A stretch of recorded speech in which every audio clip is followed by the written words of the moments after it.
Reading with your kids. Hey, so great to see you. Come on in. Hi, my name is Jedley, and this is the Reading with Your Kids podcast, coming to you from beautiful Reedville, a delightful little neighborhood in the southwest corner of Boston, Massachusetts. Hey, have you subscribed to the show yet? Please be sure you do on Apple Podcasts or on iTunes or on radio.com or Stitcher or iHeartRadio.com, because you don't want to miss our great guest. Our guest today is Sheila Dhir. She is here to tell us about her wonderful Why Are You Afraid of Me series. If you're the author of a great children's book, we would love to have you as a guest on the Reading with Your Kids podcast. And if you're the author of a great children's book, you are also the head of your business. That's right. And your business is the business of selling your great children's book. And you want to do it right. That's why I think you should check out readingwithyourkids.com/inkfile, INCFILE. readingwithyourkids.com/inkfile. Inkfile helps you quickly and easily form your LLC, S Corp, C Corp, or any other business. Start your business today for as little as $49 and state fees. There's no contracts. There's no hidden fees. Inkfile has been trusted by over 150,000 businesses worldwide since 2004. Check it out today. Remember, you are the head of a business once you write your great children's book. You want to do it right. Go to our website, readingwithyourkids.com/inkfile, INCFILE, readingwithyourkids.com/inkfile. Joining us from Kerala in India. She is one of our past guests, one of our friends, one of the friends of the show. And I love this author's work because she really is making a difference in kids' lives with her series. And I like to refer to the series as the Why Am I Afraid series. Please welcome back to the show, Sheila Dhir. Sheila, how are you? Very well, thank you. So happy to have you here, and I wished Sheila happy Diwali just a minute ago. That was yesterday, right? Right. Yeah, great. As I understand it, Diwali is a celebration of lights, and I know there's lots of folks like to celebrate with fireworks and all that kind of thing. That's right. Yeah, great. So the Why Am I Afraid series. Now, what I love about this is, the first book was talking about kids with different disabilities and asking the question, why are you afraid to hold my hand? And helping typical kids see kids with differences and kids with different challenges as people, as full people with feelings and rights and potential and abilities in addition and greater than the disabilities. And that's something that's very near and dear to my heart. You've created 6 new books that tackle some very, very important and difficult topics. Why don't you tell us about those topics, and then we'll get into each one a little bit. So the series is, it's aptly titled the Why You Afraid series, or Why Am I Afraid series, and it's a healthcare awareness series for children, the first of its kind, really. Very sensitively done, very positive healthcare awareness series for children ages 8 to 12. And it's used in schools, primarily in school libraries, and it addresses issues such as cerebral palsy, which has already been published and which we've already, you've interviewed me in the past. And these 6 topics are on cancer. I lost 3 of my aunts from my paternal side to breast cancer, so it's very close to my heart. And then AIDS, autism, asthma, blindness, and educating the girl child, which is a very important social issue in some states of India, not in Kerala, which is got 100% literacy rate. And so these are all two-color books. They're just being currently published by DCE Books Publishers. They're children's division, Mango Books, and they should be out by the end of the year.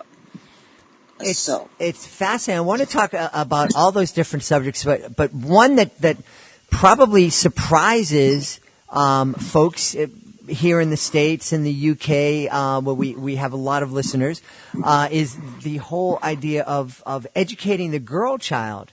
That is an issue, and as you said, in different parts of India, but certainly all over the world, and in some parts of the world, that's a very controversial thing.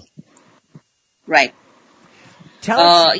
The book that I wrote says that, it starts off with saying, I was born a girl child, and I'll face many hurdles as I grow.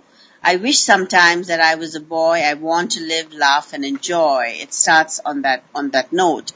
And then they hoped I was a boy. I heard them say, this burden of a girl child is here to stay. And then it talks about how she wants to learn the computers, how to type a letter, how not to feel sorry for her, but to teach her to read, to run a bakery, to work in the shop, to, learn how to weave, to stitch, to work in the factory. And she wants to learn how to write and, tell her story.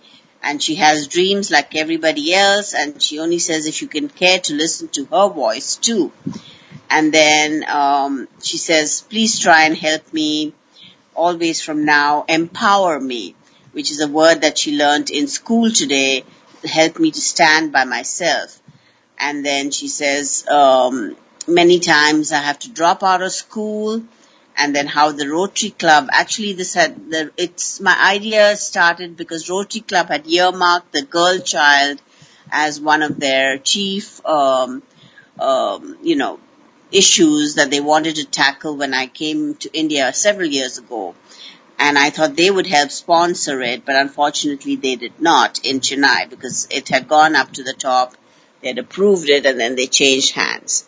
So how she wants to learn to drive, to sell, and she wants to learn how to do her job well.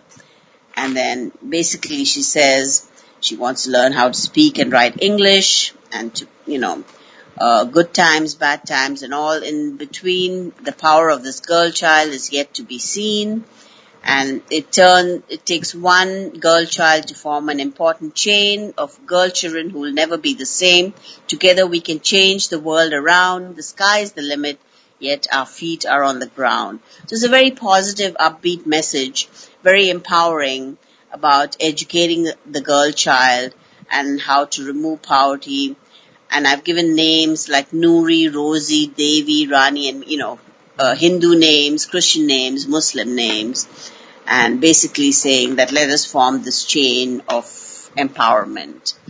And that's it, basically. Yeah, well, I think it's important for all of us to understand that not every child has access to education. Certainly, as we're speaking here right now, there are many girls who don't have access to education, and there are many parts of the world where boys and girls don't have access to education, and that's a real issue. And I think helping all kids kind of be aware of that, I think, is important, and is a first step towards making a change and making sure that every child has a chance at education. Right.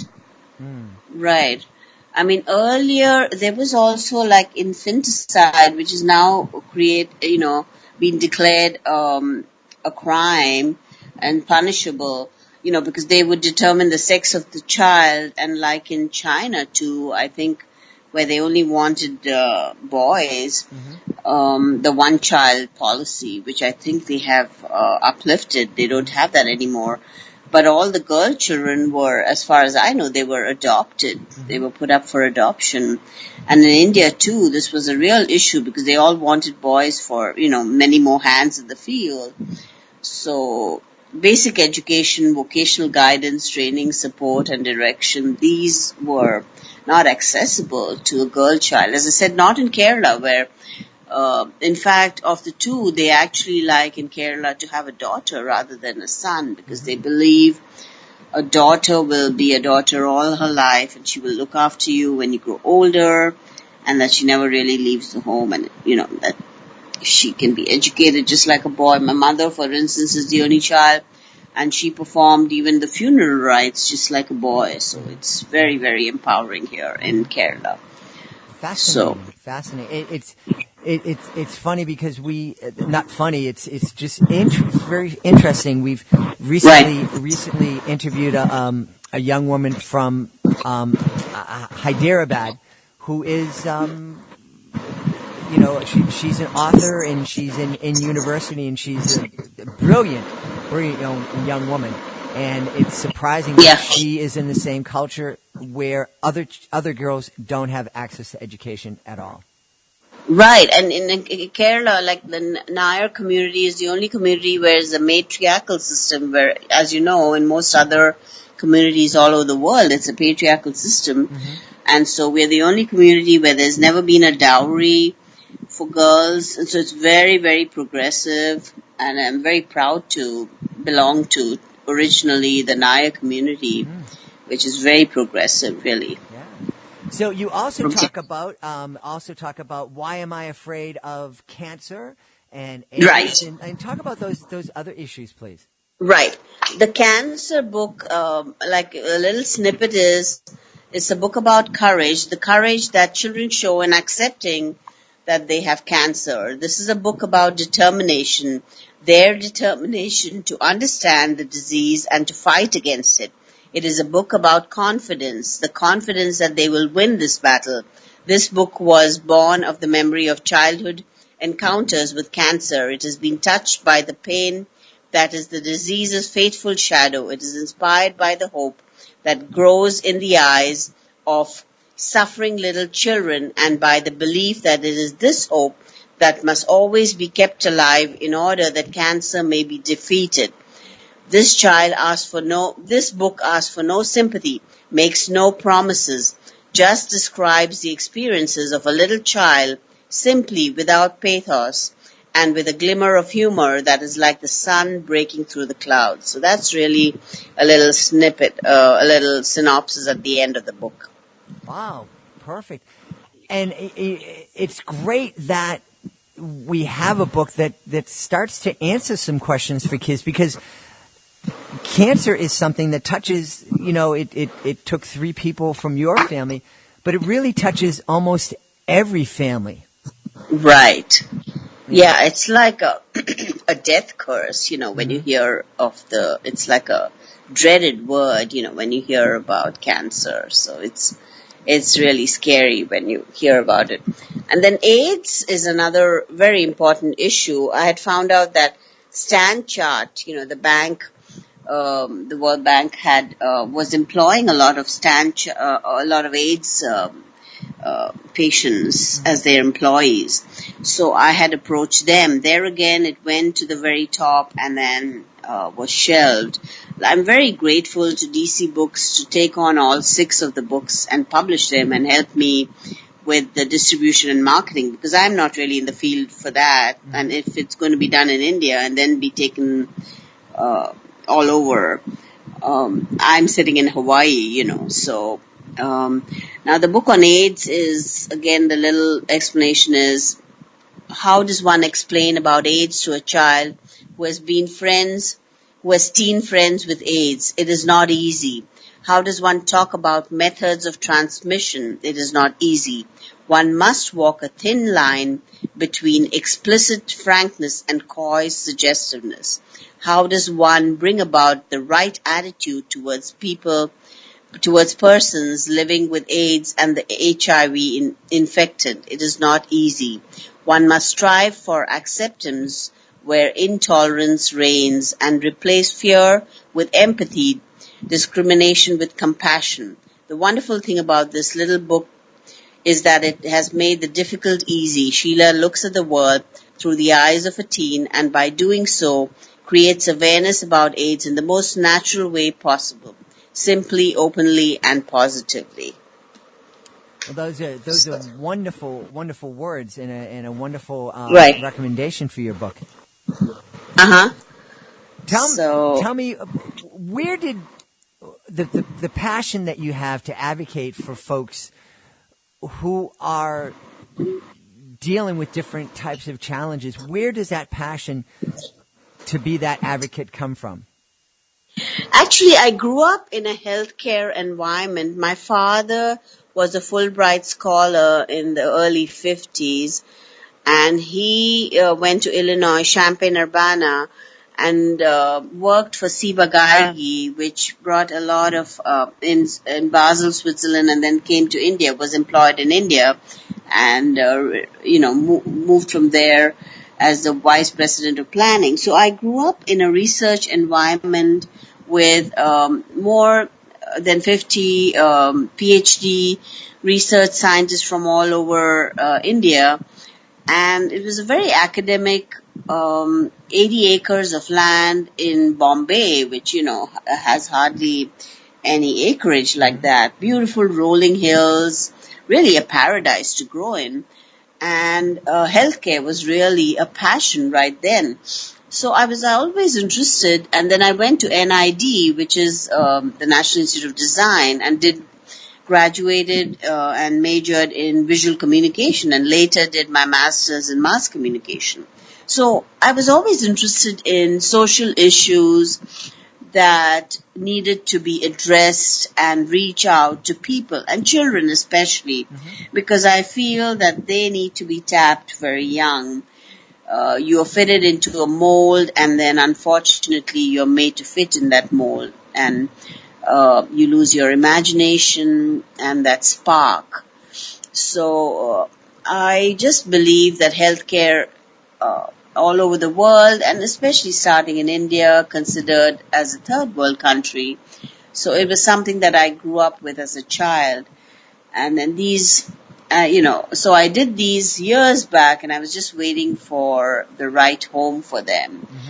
I first did the book on cerebral palsy because that was my thesis as when I graduated in visual communication.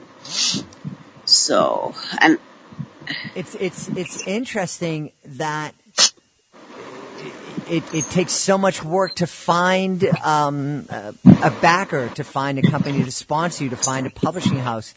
Right. It seems that there's still a resistance to this message of helping kids accept folks facing these kind of challenges. Right. Yeah, because I think, these are like very special, it's a very special niche market, and folks are very, they are scared of getting into something that's not, I know, for instance, if I do books on puzzles and riddles, which I have done in the past for Scholastic and for HarperCollins, they will just sell very, very quickly. There's no issue with them at all. They will catch on right away. But books like these, which are very sensitive and very thought-provoking and very positive in their message, it needs someone to help you market and distribute them. And yet they are the ones that are instruments of change, and they bring about a very much-needed change. Yeah. I love that expression that books can be instruments of change.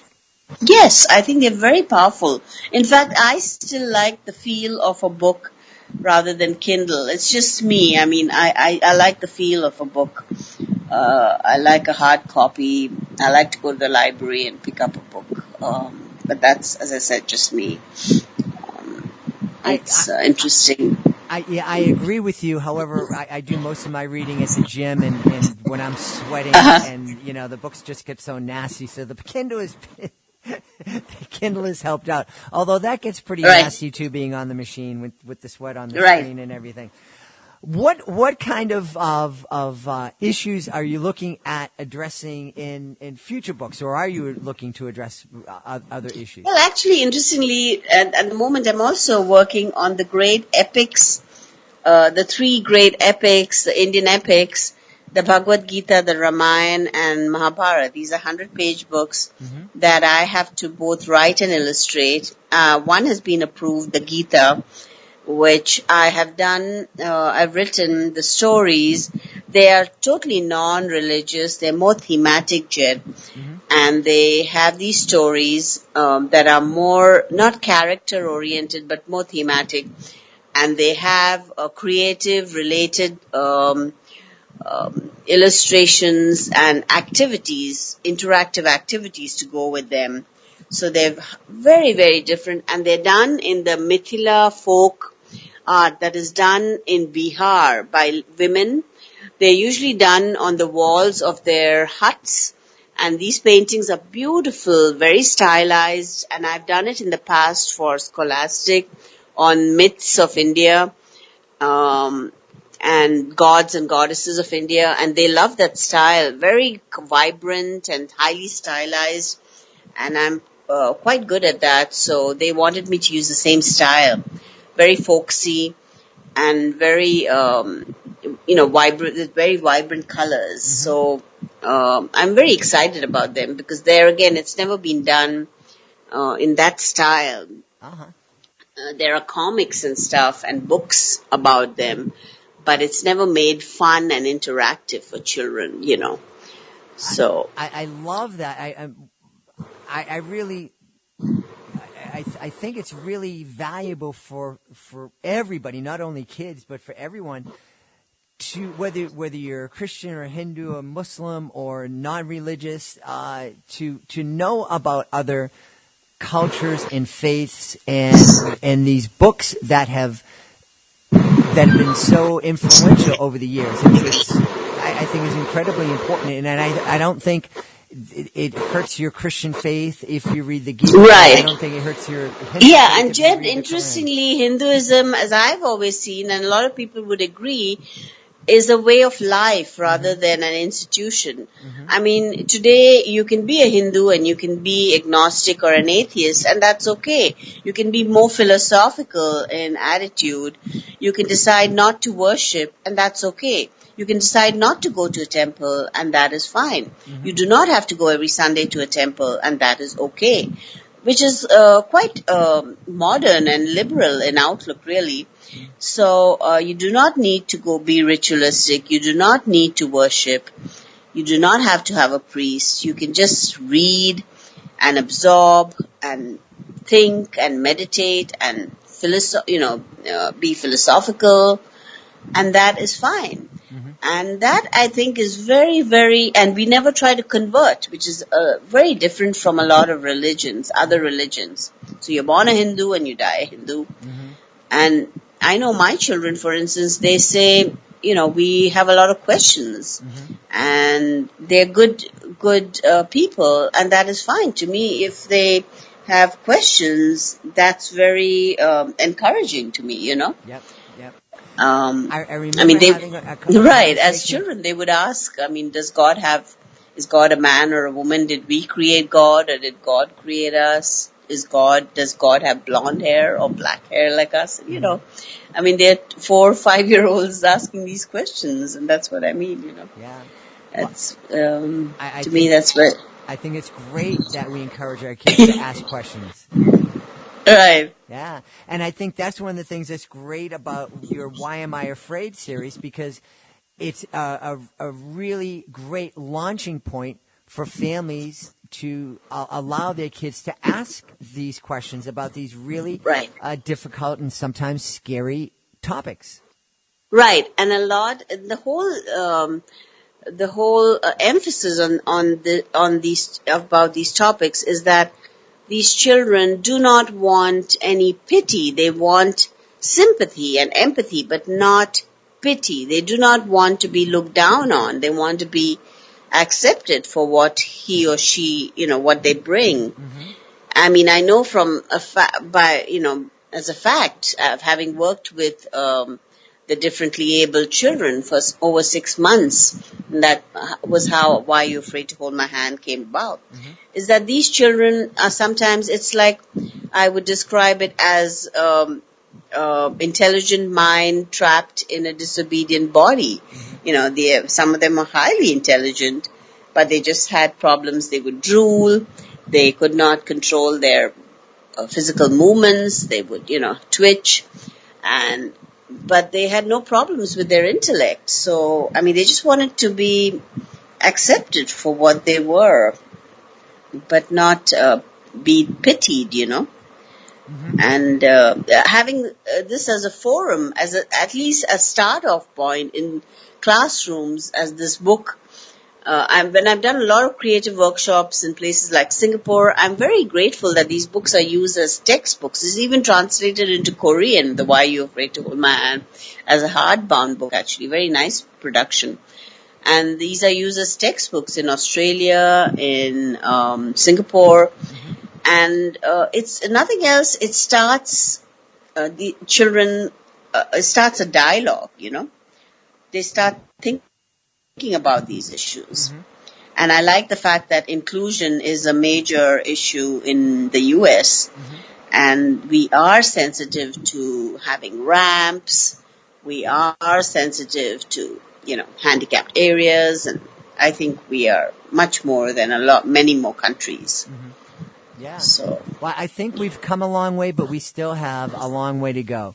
And I know. It's wonderful that you're creating these books that I think are going to be an instrument of change and to really help us start to see each other as human beings and really start to see the true human nature of every single person, no matter their ability, no matter their race, no matter their religion. And I'm so happy that you're a friend of the show and that you're working so hard to make this happen. And we're happy to support you. Where can folks find out more about you and about your books?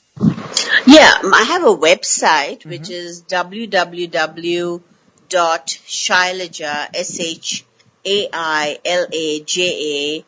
SHAILAJADHIR, all lowercase.com. And I'm also on Facebook under the same Sheila Dhir, and you just have to make a request. And I posted a lot of my portfolio and work on both sites. I have the book cover, sometimes not the entire book. And most of my books are available on Amazon.com. Or you can write directly to the publisher and they'll send you the titles.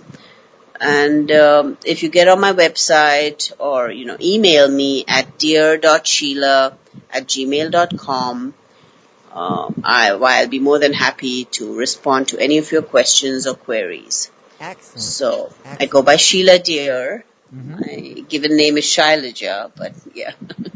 Well, which is an old name of a goddess, Parvati, Shiva's consort. So. Wow. Well, Sheila, we're happy that you're part of our family, and we want folks to check it out. It really is a really important book series, the Why Am I Afraid series by Sheila Dhir. Sheila, thank you so much for being part of the show. Oh, thank you so much, Jed. It's so sweet of you to have me on. I really love to see your programs and see what you've been doing, and I hope that you win the award now that you're nominated. I wish you all the very best. Please be sure to join us for the next edition of the Reading with Your Kids podcast. Our guest will be the author of If There Never Was a You. Her name is Amanda Rowe, and you are going to love her. At the beginning of the show, I reminded you that if you are the author of a great children's book, you're kind of like in charge of marketing. Even if you're published by one of those giant publishing houses, most of the marketing is left up to the author. And you want to let the world know about your great book. So why don't you come on and be a guest on the Reading with Your Kids podcast? It's fun. It's easy. And it is a great way to tell thousands and thousands of people about your great children's book. And guess what? It doesn't cost a penny. Check it out today. Go to our website, readingwithyourkids.com. Click on the contact button. Let us know about your great book. We'll let you know the next easy steps.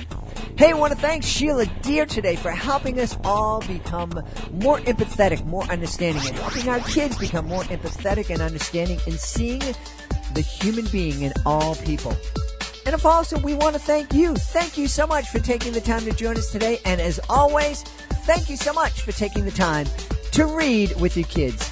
We'll be looking for you in the next edition of the Reading with Your Kids podcast.